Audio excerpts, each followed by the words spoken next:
Always begin by making your dimensional pieces. You Xerox your pattern piece, place it on top of 2 pieces of fabric right side together and polyester bonded batting. And I like the bonded batting. It just holds up in the wash better and it doesn't shrink. Then you always sew on the solid line, cut on the outside dashed line. Once that is done, you're going to trim on that dashed line. Now some of the pieces will be sewn all the way around. Here it's just on the upper, this is the arm of the sewing machine, and when we cut on this dashed line, that's going to create an open end in which to turn it right side out. On other pieces like the pin cushion, it's sewn all the way around.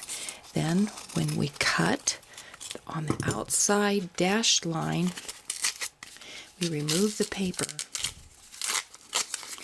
And what we're going to need to do is slit one layer of fabric and turn this through that opening. And so you're going to have to work with it till you make sure you only have one piece of fabric. And here I can see the red is there on the batting, so I know there's just one piece of fabric there. So you're going to make all your pieces. Sometimes they're stuffed a little bit more, like a pincushion is. You're going to add a little polyfill to give it a little more shape. But this is why I love the bonded polyester batting, is it gives this edge such a neat, clean body to the shape. Now on the scissors, I've done the same thing. I've made my little pieces. Now I just want a little more dimension in the finger hole that's going to be here. So I've added a little polyfill there. Okay, once your pieces are made, we're ready to begin piecing our quilt, and we'll show you that. Okay, this is the sewing machine. It's paper pieced, and if you are not familiar with paper piecing, be sure to watch our other videos. We've Xeroxed our pattern piece and we placed all of our fabric on the unprinted side, or the side that has no printing on it. We're going to start with area number 1. This is area number 1, and I've placed my background fabric so that it's right side away and all of area 1 is covered. Now I want to place the arm of the sewing machine on this side because that's where all the fabric is placed, but there are no lines on this side. So with this side up, I'm going to machine baste where the arm of the sewing machine goes into the seams, and that will transfer the location to this side. Then I'm going to take my arm and I'm going to place all the open edges so that they're a 1/4 of an inch past that basting, and I'll pin that to secure it. And I'm going to take a piece of black for area number 2 and I'll place it right side down so that the bulk of the fabric is opposite the area I'm trying to cover, and it's above that line, that seam line. Turn it over and sew on that whole line. Trim any extra out of the seam, and when this folds back, I'm going to get the body of the sewing machine. I've turned it over and I've cut it out on the outside dash line. And there I've got that cute little dimensional body. Now I've foundation pieced the needle section, and that will go there, and I have foundation pieced the arm, not the arm, the wheel, and that will go there, and then there's a top part that goes here. So I'll sew all of that together. Now when it's all put together, what I'm going to do is cut some pieces of batting that are the size of this part of the wheel and also this part of the sewing machine, and I'm going to just tack them or whip stitch them in place. I might do several layers here so that when the machine is stacked and placed down, I sew around that, this is going to be like a trapunto or a little dimension, a little more stuffing right there, which really makes the machine pop. And I'm going to do the same thing here. Now if I want to do this part of the sewing machine, I can do that. I can do it to the thread if I want, or I can leave it traditionally flat. That's okay too. So that's how the sewing machine is done, and we will show you the next parts. This is the pin cushion. As you've seen in making the parts, this was sewn all the way around, one layer slit, turned, little extra stuffing added, polyfill. Now I've cut out the design for the stitches on this pin cushion in paper. I'll mark that, and then I'll hand with about 2 or 3 threads of embroidery floss. I'll do a little outline stitch on that. Now the needle catcher is cut out like this. I'm going to fold it like this. So 1/4 inch, turn it right side out, and gather the opening, and this is what I get, is this little needle catcher. Now here I've placed my pin cushion on my block. The dimensions are in the pattern, and I've done my stitches. This is just a piece of felt cut out. This has a little round piece of felt on the end here to cover those edges. Now when I attach it to this block, I'm not going to sew right on the edge like a traditional blind stitch. I'm actually going to just peel it back just a little bit and do a little running stitch and catch that like that.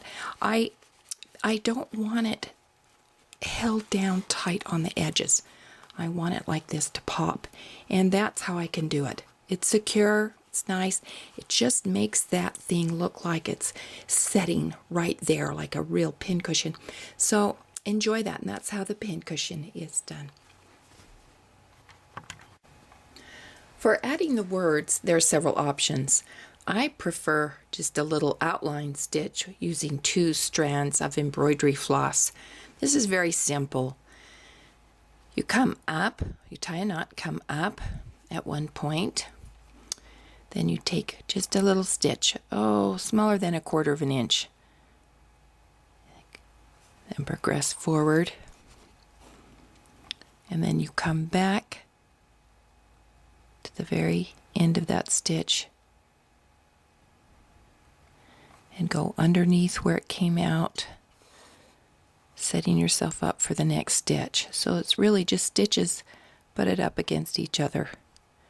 And of course you want, when you put your needle down ready to make another stitch, you want to make sure you're right in the same hole.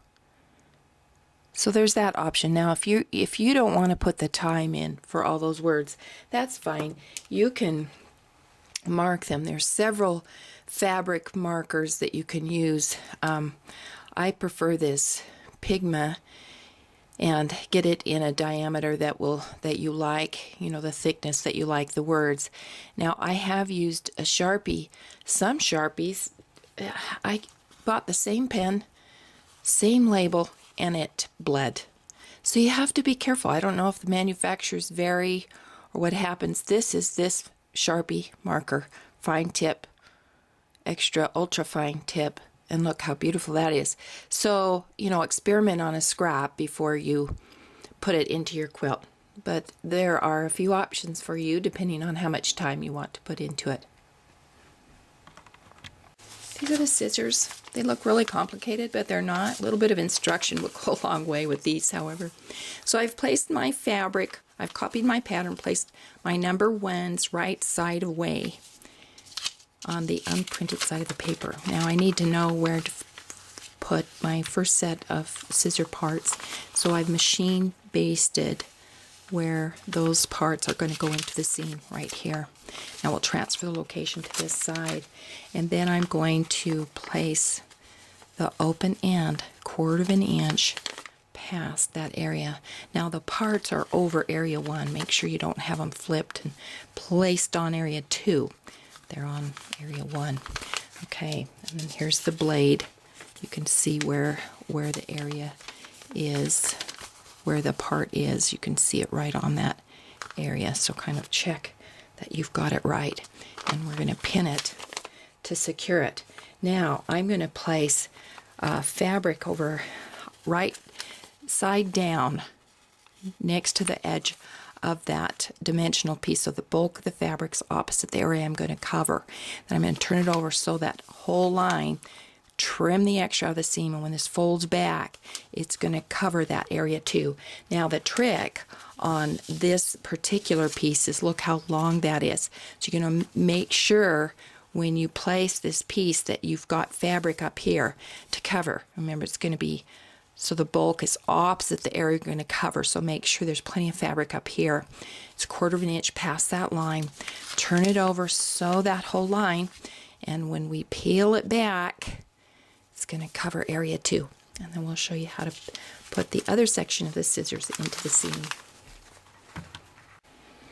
We've added area 2,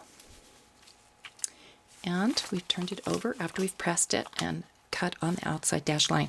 Now this piece of fabric down here wants to move around on you, so while I was cutting it, I made sure I pinned it so it would not be compromised there. Now these two pieces are going to go together, but before they go together, we're going to place our other section of scissors right here. Now the important part is that these line up down here. Okay, so there we go. We're going to pin that, turn this over, and sew it together. Now if it gets too bulky to sew together this way, take your paper off. We're done with it. As long as you've cut it out on the outside line. Don't take your paper out till that outside line is cut. And then that will sew together much easier. We've added some polyfill up in this area, but not here, to cut down on the bulk there. So we'll show you what that looks like next. Okay, now we've sewn that seam together. Aren't these darling? They turn out, they're not that hard. Now you'll find the fabric stretches when you add these dimensional pieces in, and the edges may not be straight. So take your ruler and square the edges up. Now I'm going to be able to add a button here in the middle to kind of act as our hinge, but we need holes for our fingers. So we cut the pattern from the background fabric, and we're going to place it here. Now I might spray it with some kind of photo mount or something like that. I may do 2 layers if the scissor fabric shows through, but I'm going to attach them there, and then I'm going to carefully machine satin stitch around or zigzag around or blanket stitch around with matching thread, and that will give my illusion that there are holes there.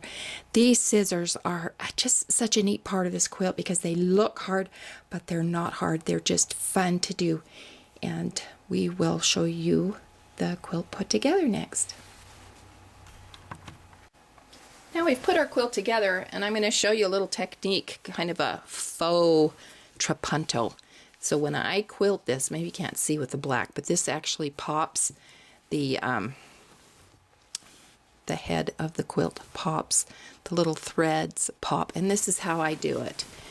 On the back, I've cut polyester bonded batting, a couple layers of thin or one thick, just the shape of these parts of the sewing machine that I want to be a little more dimensional. And I just whip stitched those pieces of batting just to the seam allowance, so the stitches have not come through on this side, but it will hold it in place. So when I layer the quilt, and then I will machine sew around it, it will give it this neat little trapunto look.